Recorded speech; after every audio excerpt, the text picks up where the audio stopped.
जय श्री कृष्ण। हर हर महादेव। स्वागत है आप सभी का आपके अपने चैनल हमारे संस्कार में। आज हम आपके लिए लेकर आए हैं चैत्र मास में पड़ने वाली एकादशी के बारे में जानकारी। जैसा कि सभी जानते हैं, चैत्र मास के कृष्ण पक्ष की एकादशी को पाप मोचनी एकादशी के नाम से जाना जाता है और एकादशी तिथि के दिन पाप मोचनी एकादशी का व्रत भी रखा जाता है। इस व्रत का नाम ही पाप मोचनी है, यानी कि पापों से मुक्ति दिलाने वाला, पापों का हरण करने वाला और उनका शमन करने वाला। पावन एकादशी और एकादशी तिथि भगवान विष्णु को बहुत प्रिय हैं। वैसे तो सारी की सारी एकादशियां ही भगवान विष्णु को समर्पित होती हैं, लेकिन इसके अलावा पाप मोचनी एकादशी का व्रत करने से व्यक्ति के सभी प्रकार के पाप नष्ट हो जाते हैं, चाहे वो इस जन्म के हों या किसी पूर्व जन्म के हों। लेकिन इस बार विडंबना क्या है कि एकादशी तिथि 2 दिन पड़ रही है।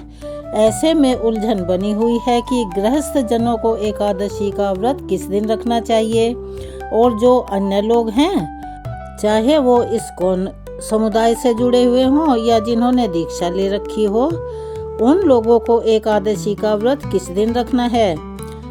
दरअसल एकादशी के बारे में ऐसा कहा जाता है कि 10वीं युक्त एकादशी का व्रत नहीं रखना चाहिए, उसे शुभ नहीं माना जाता और द्वादशी सहित एकादशी का व्रत रखा जा सकता है, यानी कि जिस दिन एकादशी का संयोग और द्वादशी का संयोग मिल रहा हो, उस दिन व्रत रखना बहुत ही शुभ और पावन पवित्र माना जाता है।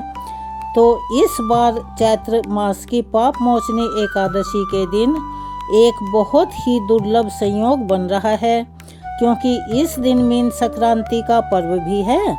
ऐसे में आप किस दिन व्रत रखेंगे, यह कमेंट्स बॉक्स में अपनी राय अवश्य ही लिखिएगा। इस बार एकादशी तिथि 14 मार्च शनिवार के दिन सुबह 8:12 से शुरू हो रही है और 15 मार्च रविवार को एकादशी तिथि सुबह 9:16 पर समाप्त हो जाएगी। इसके बाद में द्वादशी तिथि लग जाएगी शनिवार को, क्योंकि सुबह 10वीं तिथि भी है। तो ऐसे में सभी ज्योतिषियों के अनुसार और हमारे वेद शास्त्रों में जैसा वर्णित है, यानी पंचांग में बताया गया है, 15 मार्च रविवार के दिन वैष्णव एकादशी रहेगी, यानी कि पाप मोचनी एकादशी का व्रत इस बार 15 मार्च रविवार के दिन रखना ज़्यादा शुभ माना जा रहा है, क्योंकि व्रत रखने के साथ साथ यह भी देखना होता है कि अगले दिन व्रत पालन करने का शुभ मुहूर्त कब से कब होगा। ऐसे में कुछ लोग वो भी होते हैं जो कि एकादशी लगते ही व्रत प्रारंभ कर देते हैं, चाहे वह जानबूझकर या जानकारी के अभाव में ऐसा करते हैं। तो हो सकता है कि 14 मार्च शनिवार को भी कुछ लोग एकादशी का व्रत रख लें।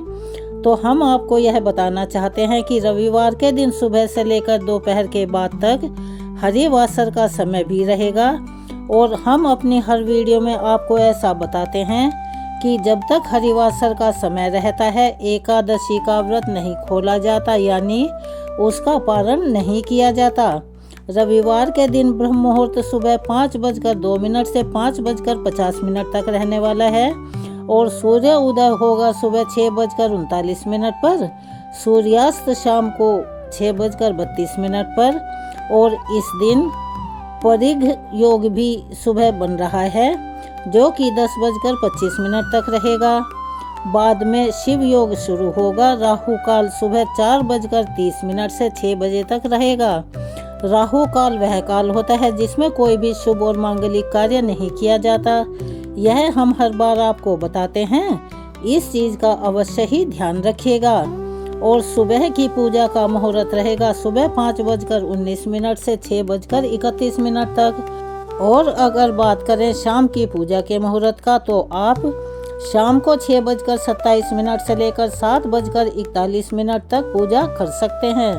और यह भी ध्यान रखिएगा कि 15 मार्च रविवार के दिन मीन संक्रांति भी पड़ रही है और इस दिन भगवान विष्णु के अलावा सूर्य देव की भी पूजा की जाती है। पितरों के निमित्त तर्पण, श्राद्ध या पितरों के नाम से दान आदि भी दिया जाता है। और इस दिन महापुण्यकाल और पुण्यकाल के समय का सबसे अधिक महत्व माना गया है।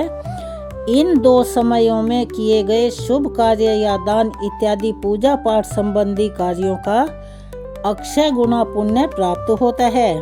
मीन संक्रांति के दिन महापुण्यकाल का समय रहेगा सुबह 6:31 से 8:31 तक और पुण्यकाल का समय रहेगा सुबह 6:31 से दोपहर 12:30 तक।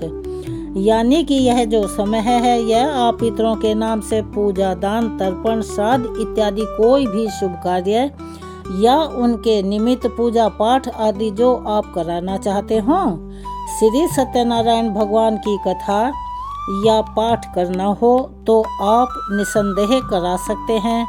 द्वादशी तिथि की शुरुआत होगी 15 मार्च दिन रविवार को सुबह 9:17 से और इसी के साथ हरिवासर का समय भी शुरू हो जाएगा।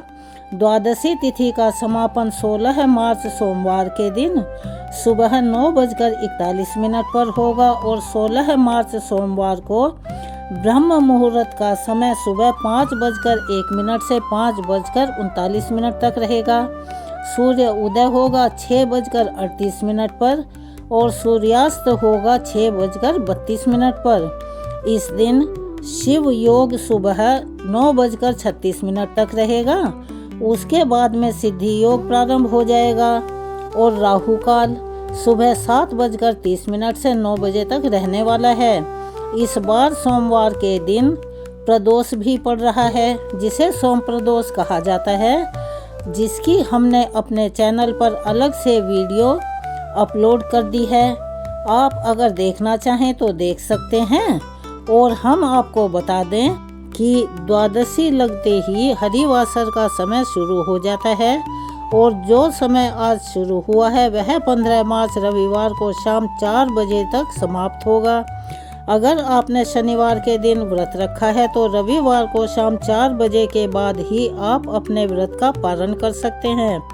ऐसे में शनिवार के दिन रखे गए व्रत की अवधि बहुत अधिक समय की हो जाएगी, यानी व्रत बहुत लंबा हो जाएगा और 24 घंटे से अधिक यदि एकादशी का व्रत रखा जाता है तो उस व्रत को शुभ नहीं माना जाता और ना ही उससे मनोकामनाओं की पूर्ति होने की संभावना रहती है।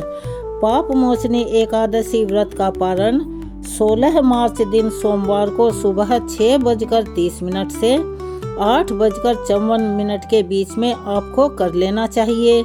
सूर्योदय के बाद जितनी जल्दी हो सके उतनी जल्दी व्रत का पारण कर लेना चाहिए। अब बात यह उठती है कि जब एकादशी 2 दिन लग रही है तो दशमी तिथि के या फिर एकादशी के नियमों का पालन हमें कब कब करना है। तो चलिए हम आपको बता रहे हैं। एकादशी का व्रत आप जिस दिन भी रख रहे हो उससे एक दिन पहले दशमी तिथि के नियमों का पालन करें।